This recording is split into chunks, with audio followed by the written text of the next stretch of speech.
Il existe un quartier de Montréal qui, année après année, est reconnu comme l'un des plus branchés de notre belle ville. Bienvenue dans mon analyse approfondie du quartier Griffintown, l'un des quartiers les plus dynamiques de Montréal. Dans cette vidéo, nous aborderons des aspects essentiels tels que les mises à jour du marché, les opportunités immobilières, les options de restauration, les statistiques sur la sécurité et les moyens de transport. Je m'appelle LJ Aguinaga. Si c'est votre première fois sur ma chaîne et que vous voulez tout savoir sur ce que c'est de travailler, dormir, jouer et bien vivre à Montréal, n'oubliez pas de vous abonner et de cliquer sur la cloche pour être averti chaque fois que je publie une nouvelle vidéo.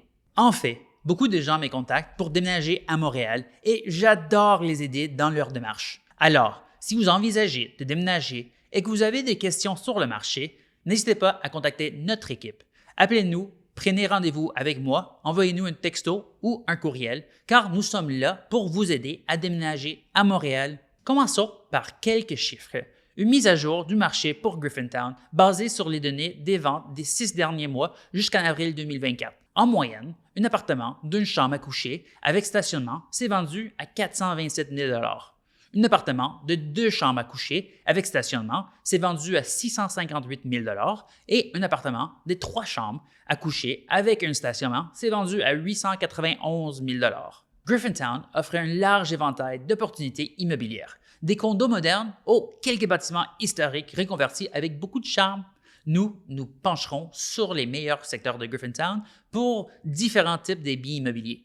Et nous vous donnerons des conseils pour trouver des joyaux cachés et des lieux d'investissement potentiels. Parlons maintenant de la partie amusante.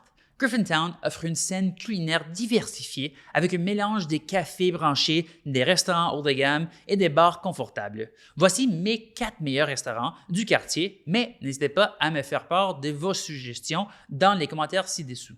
Commençons par le Richmond. Connu pour son ambiance élégante et sa cuisine d'inspiration italienne, le Richmond propose une expérience gastronomique qui met l'accent sur des ingrédients frais et un service impeccable. Ces lieux magnifiques est souvent utilisé pour des événements de grande envergure, tels que des fêtes d'entreprise ou des mariages. Le prochain sur la liste est Grinder. C'est un restaurant élégant associé à une atmosphère branchée, un menu varié comprenant des hamburgers gastronomiques, des plats, des fruits de mer et des cocktails créatifs, ce qui en fait un lieu de prédilection pour les habitants de la région comme pour les visiteurs. Ensuite, Mano Cornuto, avec une carte qui change régulièrement pour mettre en valeur les ingrédients de saison et un chef des pâtes maison. Mano Cornuto surprend les clients avec des plats innovants et une atmosphère accueillante, parfaite pour les occasions spéciales ou les repas décontractés. Et enfin, Junior Filipino. Découvrez les saveurs des Philippines chez Junior, un joyau culinaire qui offre un rare aperçu de la cuisine philippine en ville. Le menu de Junior promet une exploration délicieuse des plats traditionnels. C'est l'endroit idéal pour un déjeuner rapide, un dîner entre amis ou un brunch tranquille le week-end. Pour tous les amateurs des cafés, voici 2 cafés à ne pas manquer. Commençons par le café Myriade, connu pour ses mélanges de cafés artisanaux avec des boissons préparées avec soin. Le café Myriade est un lieu de visite incontournable pour les amateurs de café qui recherchent des boissons de qualité et une atmosphère détendue pour les déguster. Ensuite, nous avons Café Lali, qui est bien plus qu'une simple tasse de café. Après avoir traversé les continents et navigué sur les océans, la propriétaire du Café Lali est assurée d'apporter un mélange qui rencontre ses aventures autour du monde. Des ruelles taïwanaises au café australien. C'est un endroit où les frontières s'effacent et les histoires s'unissent autour d'une tasse parfaite. La sécurité est primordiale dans le choix d'un quartier. Griffintown est considéré comme un quartier sécuritaire avec des mesures en place pour assurer le bien-être des résidents. Griffintown a un taux de criminalité relativement bas par rapport à d'autres zones urbaines. Le quartier bénéficie d'une présence policière accrue et des efforts de police de proximité, ce qui contribue à créer un sentiment de sécurité chez les résidents et les visiteurs. Ce quartier compte également des organisations et des initiatives communautaires actives axées sur la sécurité et l'engagement communautaire. Ces initiatives comprennent des programmes de surveillance des quartiers, des événements de nettoyage et des efforts de collaboration avec les autorités locales pour répondre aux préoccupations en matière de sécurité. Dans l'ensemble, les statistiques de sécurité de Griffintown reflètent une approche proactive de la sécurité communautaire, axée sur la prévention, la collaboration et l'engagement communautaire afin de créer un environnement sécuritaire et accueillant pour les résidents et les visiteurs. Griffintown, à Montréal, offre plusieurs options de transport, ce qui permet aux résidents d'accéder facilement aux différents quartiers de la ville et d'ailleurs.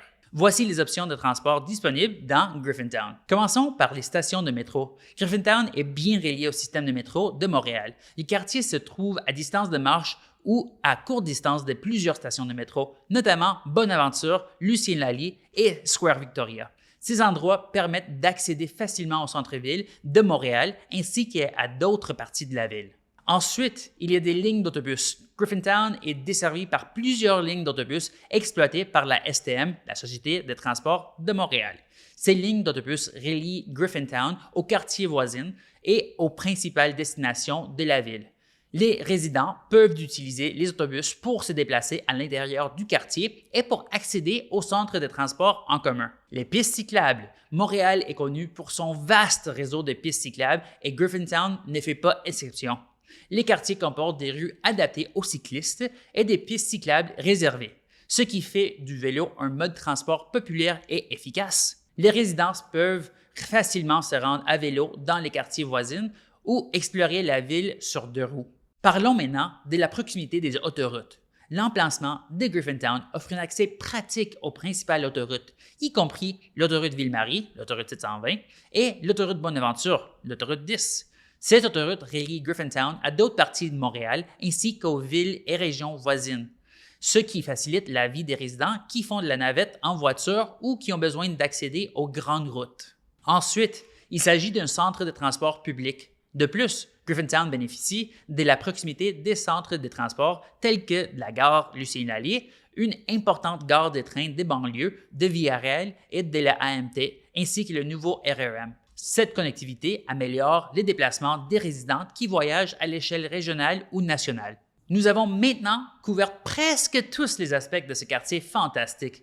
N'hésitez pas à me faire savoir si j'ai oublié quelque chose dans les commentaires ci-dessous. Mais pour l'instant, terminons cette vidéo en sachant que Griffintown est un quartier dynamique qui allie modernité et charme historique.